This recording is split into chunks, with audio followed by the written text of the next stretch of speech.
जय हिंद दोस्तों। सशब्द प्रति मिनट डिक्टेशन स्टार्ट।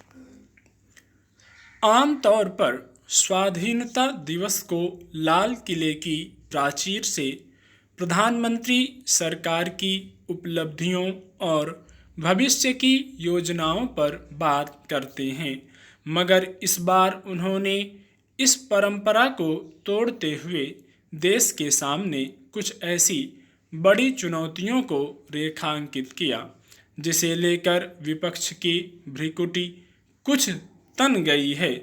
उन्होंने देश के सामने दो बड़ी समस्याओं पर चिंता प्रकट करते हुए कहा कि भ्रष्टाचार और भाई भतीजावाद देश की तरक्की में सबसे बड़ी बाधा है।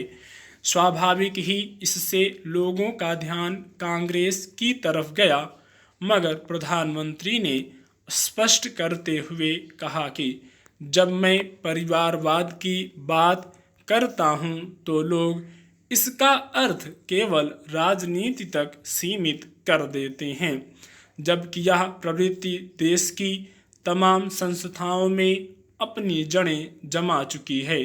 इसके चलते देश की प्रतिभाओं को नुकसान उठाना पड़ता है।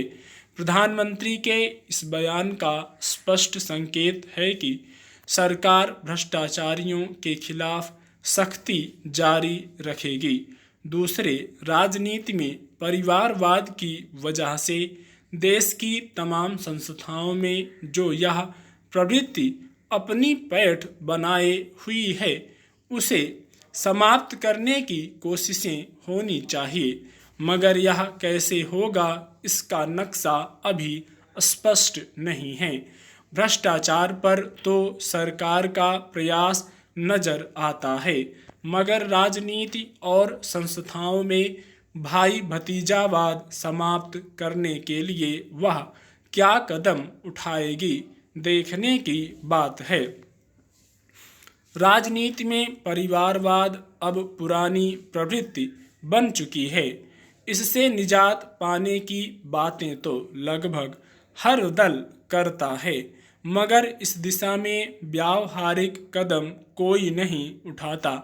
जब तक कोई राजनीतिक दल नया और सत्ता से बाहर रहता है, तब तक कुछ हद तक इस प्रवृत्ति से बचा रहता है, मगर जनाधार बढ़ने और सत्ता में आने के साथ ही भाई भतीजावाद और परिवारवाद की बीमारी उसे भी घेरनी शुरू कर देती है।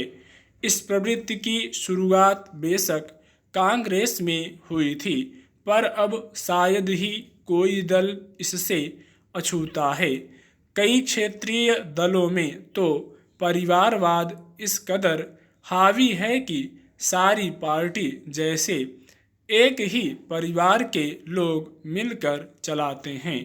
हालांकि तर्क दिया जाता है कि जब डॉक्टर की संतान डॉक्टर, इंजीनियर की संतान इंजीनियर, व्यवसायी की संतान व्यवसायी हो सकती है, तो राजनेता की संतान को राजनीति में आने से क्यों रोका जाना चाहिए।